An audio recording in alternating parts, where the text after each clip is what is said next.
بسم اللہ الرحمن الرحیم۔ السلام علیکم ناظرین۔ وسیم ملک صاحب اور سینئر صحافی رائے ثاقب کھرل صاحب ہمارے ساتھ موجود ہیں۔ ناظرین، یہ ہفتہ جس کا آغاز ہوا چاہتا ہے بہت اہم ہفتہ ہے، خاص طور پہ عدالتی محاذ کے اوپر کچھ اہم کیسز ہیں، ان کیسز کے حوالے سے ہم جانیں گے وسیم ملک صاحب سے۔ اور پاکستان تحریک انصاف نے گزشتہ روز جو جلسہ کیا، بڑا اعلان آیا سامنے، پاکستان تحریک انصاف کی کتنی تیاری ہے، اس حوالے سے ہم گفتگو کریں گے رائے ثاقب کھرل صاحب کے ساتھ۔ سب سے پہلے وسیم ملک صاحب آپ کی طرف آ جاتے ہیں، ناظرین کے لیے ذرا چیدہ بتا دیں کہ کون سے اہم کیسز ہیں، سگنیفیکنس کیوں ہے ان کیسز کی۔ غالباً عمران خان صاحب کا بھی ایک کیس ہے، بڑے عرصے سے چل رہا ہے، مخصوص نشستوں کا معاملہ بھی ہے، ججز سینیورٹی اور ٹرانسفر کیس بھی ہے، اور کون سے کیسز ہیں اور اہم کیوں ہیں یہ؟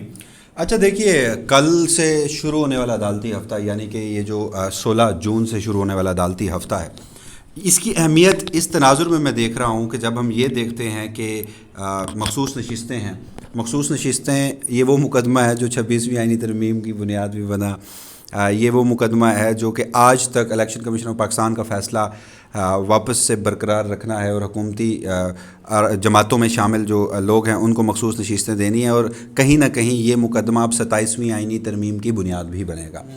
تو وہ جو عدلیہ میں اکھاڑ پچھاڑ کیا گیا، عدلیہ کو ایک جو آزاد ادارے کی بجائے ایک ماتحت محکمہ بنا دیا گیا تھا، اس سے متعلق کل سماعت ہونی ہے دن 11:30 بجے۔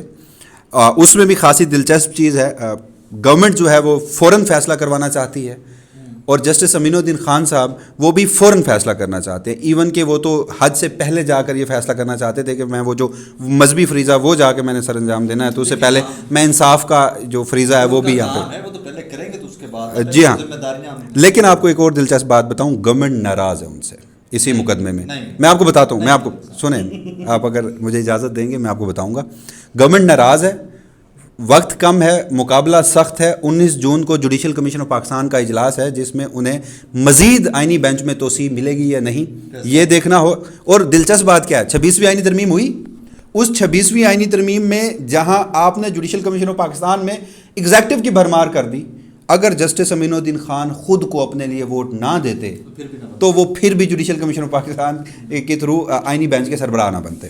اچھا، اس میں خیبر پختونخوا حکومت نے ایک بڑا زبردست کارڈ گزشتہ روز یعنی کہ ہفتے کے روز کھیلا ہے، وہ کیا ہے وہ اس پہ گفتگو کریں گے۔ دوسرا مقدمہ ہے سچو صاحب، اسلام آباد ہائی کورٹ میں ججز ٹرانسفرز۔ اچھا، یہ بھی موجودہ جو رجیم ہے نا، اس کے لیے اسٹریٹجیکلی خاصا اہم تھا۔ 26ویں ترمیم کے بعد اسلام آباد ہائی کورٹ، اس کو فتح کرنا تھا، ججز کو مسلط کرنا تھا۔ اب تو وہ چیزیں آن ریکارڈ آ گئیں، حکومتی بدنیتی کمرہ عدالت میں ثابت ہو گئی کہ 3 دن 5 چیف جسٹسز کے دفتر، وزیر اعظم کا دفتر، صدر کا دفتر، وزارت قانون کا دفتر، 3 دنوں میں اتنا تیزی سے سمریاں، اور پھر بالخصوص آخری ایک دن میں یہ سارے دفتر آن بورڈ تھے اور سارے کام ایک دن ہوئے، اور اس میں کس طرح سے جھوٹ بولا گیا وہ کمرہ عدالت میں ثابت ہوا ہے۔ تو جسٹس محسن اختر کیانی کیس کا ٹائٹل بڑا دلچسپ ہے، justice Mohsin Akhtar Kayani versus president of Pakistan, وہ جو مقدمہ ہے آئینی بینچ میں۔ اور میں آپ کو یہ دلچسپ بات بتاؤں، اس میں کوئی شک نہیں، آڈینس اگر میں یہاں پہ بات کروں گا تو ممکن ہے کہ ان کا گلہ بھی بنے، اور جائز ہے، اور وہ ہم سے بہتر سمجھتے ہوں گے، ان کی رائے ہے۔ 26ویں ترمیم کے بعد آئینی بینچ سے وہی فیصلے آئیں گے جو موجودہ رجیم چاہے گی، اور اس سے بھی ایک قدم میں آپ کو آگے بڑھ کر بتاتا ہوں کہ فیصلے کیا آئیں گے، یہ تو موجودہ رجیم چاہے گی، اس کے بھی سرکمسٹانشل ایویڈنس ہے، میں یہاں پر بیٹھ کے کیا سرائی نہیں کر رہا۔ دوسرا، اچھا دوسرا سنیں، فیصلہ کب سنانا ہے یہ بھی ججز کے اختیار میں نہیں رہا۔ اب فوجی عدالتوں کا مقدمہ کلاسک مثال ہے، جب آپ کو پورے ملک میں قومی اتحاد رائے کی ضرورت تھی، اس دن فوجی عدالتوں کا فیصلہ سنوایا گیا، فیصلہ ججز اپنی مرضی سے اس دن نہیں سنا رہے تھے۔ پہلی بات، اس کیس میں ججز ٹرانسفرز کا معاملہ کہیں نہ کہیں ججز آن بورڈ تھے آئینی بینچ کے، سینیورٹی کے معاملے پر وہ موجودہ رجیم کے ساتھ الائن نہیں تھے، میجورٹی آف ججز۔ آخری 2 دن میں ایسی زبردست سماعت ہوئی جب 5 ججز کے وکیل بیرسٹر صلاح الدین صاحب نے جب دلائل دیے، اب مجھے ٹرانسفر کا معاملہ بھی کھٹائی میں پڑ رہا ہے۔ تو جسٹس ڈوگر کی تقدیر کا فیصلہ اگلے 2 دنوں میں سوموار اور منگل کو ہونے جا رہا ہے۔ تیسرا اہم ترین مقدمہ جو ہے وہ جناب ہے عمران خان کا، 1 سال سے وہ لٹکا ہوا ہے۔ 9 مئی 16 کل مقدمات تھے غالباً ان پہ. 8 مقدمات میں لاہور ہائی کورٹ سے پہلے ضمانت مل چکی ہے, اور ان 8 مقدمات کی ضمانت ملنے والا فیصلہ لاہور ہائی کورٹ کا اتنا شاندار تھا ڈویژن بینچ کا کہ سپریم کورٹ نے بھی اسے برقرار رکھا. پنجاب حکومت کی استدعا مسترد ہوئی اور اس میں عمران خان کو معصوم کہا گیا تھا. یہاں تک کہا گیا تھا کہ جس شخص کو آپ ماسٹر مائنڈ کہہ رہے ہیں وہ تو اس وقت قید میں تھا, وہ کیسے یہ ڈائریکشنز دے سکتا تھا. تو پراسیکیوشن کوئی درجن مرتبہ بینچ کے سامنے پیش نہیں ہوئی. پراسیکیوشن 1 درجن سے زائد مرتبہ بینچ میں پیش نہیں ہوئی, دلائل نہیں دیے. 2 مرتبہ بینچ تبدیل ہوا ہے. پھر آخری مرتبہ جب مقدمے کی سماعت ہونی تھی تو جج صاحب لاہور سے جو بینچ ہے ملتان کا وہاں پر چلے گئے تھے. کل کے روز وہ دوبارہ ضمانتوں پر سماعت کرنے جا رہے ہیں. تو یہ 3 خاصے دلچسپ اور اہم ترین مقدمے. آخری بات یہ بتاؤں گا کہ خیبر پختونخوا حکومت نے مخصوص نشستوں کے کیس میں فریق بننے کے حوالے سے دیا. اب دیکھیے کہ یہاں پر نا واردات کیسے ڈالی جا رہی ہے. 6 نظر ثانی کی درخواستیں ہیں مخصوص نشستوں کی, اور اس میں میاں نواز شریف نظر ثانی درخواست دائر کرنے والے ہیں, زرداری صاحب پیپلز پارٹی کی درخواست ہے, الیکشن کمیشن کی درخواست ہے. یہ 3 مرکزی درخواستیں ہیں. دلچسپ بات آپ کو بتاؤں, تینوں کے وکلا نے دلائل نہیں دیے. مخدوم علی خان جو ہیں وہ 12 جولائی کے متاثرہ خواتین کے وکیل ہیں. انہوں نے بھی پہلی مرتبہ تاریخ میں ہم دیکھ رہے ہیں کہ 1 گھنٹہ دلائل دیے, باقی سب نے کہا کہ ہم نے ان کے دلائل اڈاپٹ کر لیے. جلدی اتنی ہے. تیسری بات, خیبر پختونخوا حکومت اور بابر سلیم سواتی کے پی کے اسمبلی کے جو اسپیکر ہیں وہ مرکزی کیس میں فریق تھے. ان نظر ثانی درخواستوں کو جب دائر کیا گیا تو کے پی گورنمنٹ کو فریق نہیں بنایا گیا تاکہ زیادہ وکیل نہ آئیں اور کیس جلد سماعت کنکلوڈ ہو. فیصل صدیقی صاحب جو ہیں وہ دلائل دے رہے ہیں, 2 سے 3 روز وہ لیں گے. عمران خان کے وکیل عزیر بھنڈاری دلائل دیں گے, سلمان اکرم راجہ دلائل دیں گے, حامد خان دلائل دیں گے. اب جو کے پی کے کی گورنمنٹ نے فریق بننے کی درخواست کی ہے, آئینی بینچ کو نہ چاہتے ہوئے بنانا پڑے گا, اور ان کی جانب سے ایڈوکیٹ جنرل خیبر پختونخوا دلائل دیں گے, اور اس کے بعد دلائل دیں گے بابر سلیم سواتی کے وکیل. جس سے آپ یہ سمجھ لیجئے کہ وہ جو آئینی بینچ کی خواہش تھی جسٹس امین الدین خان جس خواہش سے روز آتے ہیں اپنی ایکسٹینشن سے پہلے لیکن وہ میرا خیال ہے کہ جسٹس امین الدین خان صاحب جو ہیں ان کے لیے اتنا بڑا مسئلہ نہیں ہوگا. کوئی نہ کوئی راستہ, کوئی نہ کوئی حل جو ہے وہ نکالیں گے. اسی دن میں کہیں گے دلائل مکمل کرو یار, کریں. وہ ظاہر ہے براہ راست نشریات ہو رہی ہے, کوشش ان کی پوری ہے لیکن نہیں کر پا رہے. میں ایک بات کہہ دوں یہاں پہ, میں ہرگز نہیں کہہ رہا مخصوص نشستیں اب بھی ملیں گی ان سیاسی جماعتوں کو مال غنیمت کی صورت میں جنہیں الیکشن کمیشن بانٹ چکا ہے, لیکن پی ٹی آئی کی کوشش ہے کہ اس معاملے کو گرمیوں کی چھٹیوں کے بعد تک لے جائیں. حکومت پہلے کرنا چاہتی ہے کیونکہ 27ویں ترمیم کرنی ہے. اور آخری کامنٹ, سوری معذرت میں نے آپ سے وقت زیادہ لے لیا, جو میں ججز کے معاملے پہ کہہ رہا ہوں نا, میری یہ ذاتی رائے ہے کہ اس آئینی بینچ سے جسٹس سرفراز ڈوگر کے خلاف فیصلہ آئے گا. اس آئینی بینچ سے. اچھا اس میں بڑے تکڑے ہیں ویسے. ایک کامنٹ, ان کے خلاف فیصلہ آئے گا. میں نے آپ سے سوال کرنا ہے, میرے پاس آپ کے لیے سوال ہے. میں آتا ہوں وسیم صاحب کی طرف. ثاقب بھائی آپ کی طرف آنے کے بعد جو میرا سوال ہے, دیکھیے وسیم ملک صاحب گفتگو کر رہے ہیں, اب انہوں نے بتا دیا کہ ڈوگر صاحب ظاہر ہے وہ بتائیں گے کہ کیوں ان کو ایسا لگتا ہے. میں سپریم کورٹ کور نہیں کرتا, ظاہر ہے جب کچھ جاننا ہو کچھ پوچھنا ہو تو وسیم ملک کو ہی ہم فون کرتے ہیں. یعنی سپریم کورٹ میں وسیم ملک صاحب جو ہیں وہ ہمارے سفیر ہیں. تو بظاہر یعنی آپ پڑھتے ہیں خبریں دیکھتے ہیں, وسیم سے گپ شپ ہوتی ہے, پروگرام میں وسیم صاحب آپ کے پاس بھی آ رہے ہوتے ہیں, ہمارے پاس بھی آ رہے ہوتے ہیں.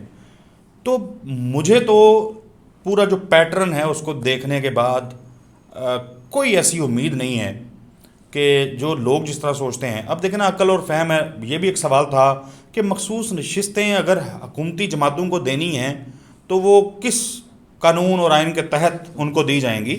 تو مجھے تو میرے لیے تو سرپرائز ہی ہوگا کہ اگر حکومت کے خلاف کوئی بھی فیصلہ جو ہے اس عدالت سے آ جائے, یعنی وہ لاہور ہائی کورٹ ہو, وہ اسلام آباد ہائی کورٹ ہو, وہ سپریم کورٹ آف پاکستان ہو, وہ آئینی بینچ ہو, مجھے حکومت کے خلاف کوئی فیصلہ آتا نظر نہیں آ رہا. ایک تو اس کے اوپر آپ اپنی رائے دے دیں کہ آپ کے تاثرات کیا ہیں, اور دوسرا پاکستان تحریک انصاف نے 22 جون کو ہر ضلع ہر تحصیل میں نکلنے کا اعلان کیا ہے, پلس گنڈا پور صاحب جو ہیں وہ بار بار جو ہے کہتے ہیں ہتھیار لے کے آئیں گے, ٹھوکیں گے وغیرہ وغیرہ.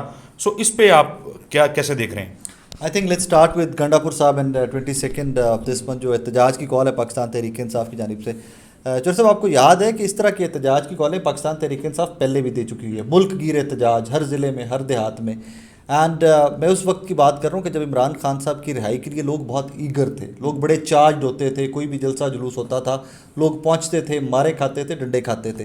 اب تو حالات و واقعات ہی اور ہو گئے ہیں نا. اب تو جو لیڈ کرنے والے احتجاج کو لیڈ کرنے والے لوگ تھے وہ تمام کے تمام ڈسکریڈٹ ہو چکے ہیں.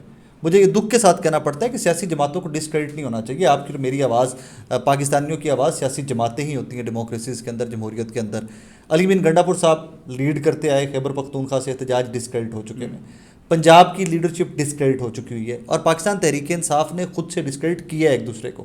کے پی والے کہتے رہے جی پنجابی چھپ کے آگے کے پی میں بیٹھے ہوئے کیونکہ حکومت ہے وہاں پہ. پنجابی کہتے رہے جی دیکھیں علی امین گنڈا پور صاحب 2 دفعہ آئے ہیں, کیا پرفارم کر کے گئے ہیں. ان کی انٹرنل جو رفٹس تھیں پاکستان تحریک انصاف کی, اپنی جو لڑائیاں تھیں ان سے بڑا نقصان ہوا ہے تحریک انصاف کو. اور یہاں پر میں برملا اس چیز کو پہلے بھی کوٹ کر چکا ہوں کہ اسٹیبلشمنٹ نے بڑے ہی زرک طریقے سے, بڑے ہی سیانے طریقے سے اسمارٹلی پاکستان تحریک انصاف کو ڈیوائڈ کر دیا, اور اتنا ڈیوائڈ کر دیا. جی پلیز. سمارٹلی نہیں, بروٹلی. نہیں بروٹلی نہیں, بروٹلی پہلے ہو چکا تھا نا 9th میں, پوسٹ 9th میں نہیں ملک, پوسٹ 9th میں بروٹیلٹی واز گوئنگ آن. اب آ کے علی امین گنڈا پور کو بروٹلی ڈیوائڈ نہیں کیا گیا نا. چیف منسٹر ہے, یا تو آگے بتا دیں کہ اگر میرے پہ بھی کوئی ظلم ہوا ہے جی میں نے پھاڑ لیا سی, بتایا نہیں ہے, 2 دن غائب تو رہا ہے بھائی. وہ کہتے ہیں میں سفر میں تھا. اچھا وہ سفر میں تھے, ہم سب تو جانتے ہیں. وہ بروٹیلٹی اگر یار دیکھیں جس فیز سے پاکستان تحریک انصاف گزر رہی ہے نا, جتنی قربانیاں یہ جماعت دے چکی ہے, وہاں پر خیبر پختونخوا کی حکومت کی قربانی بھی دیتے تو کوئی بڑی بات نہیں ہے. تاریخ لکھی جا رہی ہے ملک صاحب. یہ صرف حکومتیں بچانے کے لیے اگر خاموش رہیں کہ جی 2 دن غائب بھی رہے اور کہیں کہ جی میں 16 ضلع یا 12 ضلع کراس کر کے پشاور پہنچا رہا ہوں, تو پھر آپ خود اور اپنی تحریک پہ ظلم کر. میں تھوڑا ایڈ کرنا چاہوں گا, معذرت. اگر کوئی یہ کہتا ہے نا کہ کوئی زور زبردستی ان کو غائب کیا گیا تھا تو یہ فیکچولی غلط ہے. وہ جہاں بھی تھے وہ اپنی مرضی سے تھے, استعمال ہوئے تھے. تو ہاں جی ٹھیک ہے, تو اتنے وہ تو مطلب وہ اپنی جگہ پہ تھے, اپنی مرضی سے تھے جہاں بھی تھے. تو تب بھی استعمال ہوئے تھے کہ جب پارلیمنٹ میں لوگ گھسے تھے نقاب پوش, لوگوں کو گھسیٹ کے نکالا تھا. اور جنوبی پنجاب سے آپ سب وٹنس ہیں اس بات کے, جنوبی پنجاب سے ایک MNA ہے, عوامی مینڈیٹ 8 فروری کے بدترین انتخابی, اس باوجود بھی وہ سیٹ سیکیور کرنے لگے. وہ جو ایک نقاب پوش ایک اہلکار تھا, افسر تو نہیں ہوگا, اس نے سینے پہ مکہ مارتے ہوئے وہ جگہ جہاں لا الہ الا اللہ محمد رسول اللہ لکھا ہوا ہے, اس دروازے کے نیچے وہ پارلیمان جو بہت سپریم ہے, وہاں پہ کہا تھا کہ یہاں پر کان پکڑو. نہیں پکڑے نہیں تھے کان, تو پکڑوانے کی کوشش کی گئی. ایگزیکٹلی, میں یہ تو کہہ رہا ہوں. یہ stories with the passage of time, جب یہ ساری جد و جہد تحریک انصاف کی ڈیموکریسی کے لیے, وہاں تک تحریک انصاف کی سپورٹ لوگوں کی حاصل رہے گی جہاں تک جد و جہد ڈیموکریسی کے لیے. Anyways let's get back to the point. تو جب چلے سب یہ سارے فیکٹرز پاکستان تحریک انصاف کی فیور میں جاتے تھے, لوگ چارج تھے, لیڈرشپ ڈسکریڈٹ نہیں ہوئی تھی, لیڈرشپ کے کہنے کے اوپر لوگ نکلتے تھے, تو تب بھی پاکستان تحریک انصاف ملک گیر احتجاج کے اندر کوئی بہت شاندار پرفارم نہیں کر پائی تھی. اور اس کی ریزن یہ نہیں ہے کہ لوگ نہیں نکلے تھے, اس کی ریزن یہ ہے کہ جو پنجاب گورنمنٹ کی بروٹیلٹی تھی, جتنا ظلم تھا, جہاں جیسے 4 5 10 لوگ اکٹھے ہوتے تھے پولیس پہنچ جاتی تھی. آج ابھی پلاننگ چل رہی ہے 22 کے لیے, پلاننگ چل رہی ہے. کچھ دیر پہلے میں دیکھ رہا تھا سینٹرل پنجاب کی پاکستان تحریک انصاف کی لیڈرشپ جو ہے وہ ان کے چھاپے گرفتاریاں سٹارٹ ہو گئی ہوئی ہیں. اور آج ابھی 15 تاریخ کو ہم تینوں بیٹھ کے بات کر رہے ہیں, 22 کو ایک پورا ویک ہے, 7 دن ہے, 7 دن پہلے سے کام چک دیا گیا ہے, اور یہ آج سٹارٹ ہوا ہے اور یہ 22 تک اب کنٹینیوس دیکھیں گے. مجھے تو ڈر یہ بھی لگا رہتا ہے کہیں کبھی کبھار کہ یار یہ خیبر پختونخوا کے اندر ایسی کاروائیاں نہ سٹارٹ ہو جائے. بیکاز علی امین گنڈا پور صاحب جس طرح کی اسٹیٹمنٹس دے رہتے ہیں نا, اب جو ریسنٹ انہوں نے ایک اسٹیٹمنٹ دے دی ہے, اور ہم ٹھوکیں گے, آپ 1 گولی ماریں گے, ہم 2 ماریں گے. کین یو بلیو کہ کسی ڈیموکریسی کے اندر کوئی الیکٹڈ گورنمنٹ کا سربراہ, ایک چیف ایگزیکٹو ایک صوبے کا اس طرح کی statement they they? Do you think so کہ پاکستان تحریک انصاف کے عمران خان صاحب کا بیانیہ یہ ہے؟ اس اسٹیٹمنٹ کے بعد میں نے وہ سارا کھنگالا ریکال کیا, باقاعدہ 2 گھنٹے بیٹھ کے میں سوچتا رہا. اتنا عرصہ تحریک انصاف کو میں نے کور کیا, لاہور میں رہتے ہوئے, پنجاب میں رہتے ہوئے. یار مجھے عمران خان کی کوئی اسٹیٹمنٹ نہیں ملی ایسی, کوئی ٹکر نہیں ملے ایسے, کبھی کوئی اسپیچ نہیں ملی, کوئی میٹنگ کے منٹس نہیں ملے جس میں عمران خان صاحب نے کہا ہو کہ گولی ماریں گے. پولیس اہلکار تھا جو ٹیبل کے نیچے چھپ کے کہیں سامنے ریسٹ ایریا میں موٹر وے پہ وہ گواہ ہے کہ عمران خان 9 مئی کے ماسٹر مائنڈ تھے. وہ تھا. لیکن دیکھیں جتنی اسپیس علی امین گنڈا پور صاحب اس قسم کے اسٹیٹمنٹ سے حکومت کو دے رہے ہیں کہ وہ سبوتاج کرے پوری اسٹرگل کو, پی ٹی آئی کی ظاہر ہے اسٹرگل کو نہیں, یہ وہ اسٹیٹمنٹ ہے جس پہ آپ کی پارٹی کے اوپر بیان لگ سکتا ہے. جی تو وہ دیکھیں, تو پھر عمران خان صاحب تک یہ جو لوگ ملنے جاتے ہیں وہ جا کے بتائیں, تو ان کے پاس اختیار ہے, وہ بدلیں. مجھے بھی پتا ہے کہ تحریک انصاف برسٹر گوہر صاحب, یہ تو عمران خان تک کمپلیٹ انفارمیشن نہیں, برسٹر گوہر صاحب پاکستان تحریک انصاف کے چیئرمین ہیں, وہ ویسے علی امین گنڈا پور صاحب سے ڈرتے ہیں. میں واپس آتا ہوں عدالت کی طرف. وسیم ملک صاحب, آپ نے جسٹس سرفراز ڈوگر صاحب کا کہا کہ ان کے خلاف فیصلہ آ سکتا ہے. آپ کو ایسا کیوں لگتا ہے؟ دیکھیے اس کی متعدد وجوہات ہیں. میں آپ کو جو میری انڈرسٹینڈنگ ہے میں وہ آپ کو بتاتا ہوں. آئینی بینچ بنا ایک ایسا جو خاصا دلچسپ تھا. جسٹس امین اور جسٹس جمال اس میں شامل نہیں تھے. جسٹس مظہر، جسٹس شاہد بلال حسن، یہ 2 پرانے ججز ہیں سپریم کورٹ میں. جسٹس نعیم اختر اقوان بھی پرانے ہیں. 2 ججز آئے ہیں نئے، جسٹس شکیل احمد اور جسٹس صلاح الدین. ان کی ہائی کورٹس کی حد تک یہ نظام کے ساتھ رہنے والے ججز نہیں تھے. بڑے زبردست ان کا ٹریک ریکارڈ تھا. لیکن اگین یہ 26ویں ترمیم کے تحت آئے، تو مجھے نہیں پتا کسی مینجمنٹ کے تحت آئے ہوں گے، پہلے سے گارنٹیاں لی گئی ہوں گی یا نہیں. لیکن ان کا ایک تو پہلا ہائی پروفائل مقدمہ ہے، اور جو انہوں نے سوالات پوچھ لیے. دیکھیے جب بینچ میں نا ایک جج ایک ایکسٹریم حد تک چلا جاتا ہے نا، تو اس کے لیے پیچھے ہٹنا ناممکن ہوتا ہے. یہی وجہ تھی جسٹس نعیم اختر اقوان اور جسٹس جمال مندوخیل، انہوں نے فوجی عدالتوں کے خلاف فیصلہ دیا کیونکہ وہ اپنی ایک پوزیشن واضح کر چکے تھے. اس مقدمے میں 3 ججز. اب دیکھیے جسٹس نعیم اختر اقوان سوائے مخصوص نشستوں کے فیصلے کے، جو کہ انہوں نے ایک ایسا فیصلہ دیا اگر کوئی مہذب ملک ہوتا تو شاید وہ جج نہ رہتے اس وقت، جو انہوں نے فیصلوں میں لکھا ہے. 9 مئی کا کیس ہو، فوجی عدالتوں کا کیس ہو، ان کا کنڈکٹ بڑا زبردست رہا ہے. ہمارے ہاں ایک چیز ہوتی ہے کہ ہم ایک شخص کو ایک ہی نظر سے دیکھتے ہیں. میں دیکھتا ہوں ان کی ججمنٹس کی نظر. وہ ایک ایکسٹریم پوزیشن لے چکے ہیں. ٹرانسفر کے معاملے پر بھی سخت سوالات پوچھے ہیں انہوں نے. اٹارنی جنرل سے وہ مطمئن نظر نہیں آئی، پہلی بات. جسٹس شکیل احمد اور جسٹس صلاح الدین جو ہیں وہ بھی مطمئن نظر نہیں آئے. تو جب 3 ججز سخت سوالات پوچھ رہے ہوتے ہیں نا، تو جسٹس شاہد بلال حسن اور جسٹس محمد علی مظہر ان کے اوپر خاصا ناگوار گزر رہا ہوتا ہے. ہاں اچھا، اب ایک تو یہ وجہ ہے. دوسری میں یہ سمجھتا ہوں کہ میں اگین کہہ رہا ہوں کہ طریقہ کوئی اور ہوگا، اور ممکن ہے کہ جسٹس سرفراز ڈوگر کو بنا دیا جائے گا. اس کے لیے مجھے نظر آتا ہے کہ آپ فی الحال ان کو ریلیف دے دیں، آپ کے آئینی بینچ کی کریڈیبلٹی بھی بن جائے. آپ 27ویں آئینی ترمیم کے ذریعے ریزرو سیٹس آپ کو مل رہی ہیں، آپ ایک آئینی عدالت بنا دیں اور اس میں طریقہ نکال دیں کہ 5 ججز کو کسی ہائی کورٹس میں ٹرانسفر کر دیں اور خود بخود جسٹس سرفراز ڈوگر کی سینیورٹی آ جائے اور انہیں بنا دیں. اس سے زیادہ اہم میرے نزدیک ایک اور ہے. اسلام آباد ہائی کورٹ کو مینیج کرنا ہے. جسٹس سرفراز ڈوگر کی سربراہی میں ایک 5 رکنی آئینی بینچ بنا دیا جائے گا اسلام آباد ہائی کورٹ میں، اور جسٹس میاں گل حسن اورنگزیب سپریم کورٹ میں عارضی جج ہیں. ہمارا سوال جناب یحییٰ خان سے یہ تھا کہ کیا وہ بھی اسلام آباد ہائی کورٹ کے چیف جسٹس بن سکتے ہیں؟ ابھی بھی اس لائن میں انہوں نے کہا اوہو وائی ناٹ، وہ ضرور بن سکتے ہیں. تو مجھے لگتا ہے کہ انہیں واپس آ کے چیف جسٹس بنا دیا جائے اور آئینی بینچ جسٹس سرفراز ڈوگر کو دے دیا جائے، تو اس طریقے سے بھی اسلام آباد ہائی کورٹ مینیج ہوتا ہے. لیٹس سی کیا فیصلے آتے ہیں.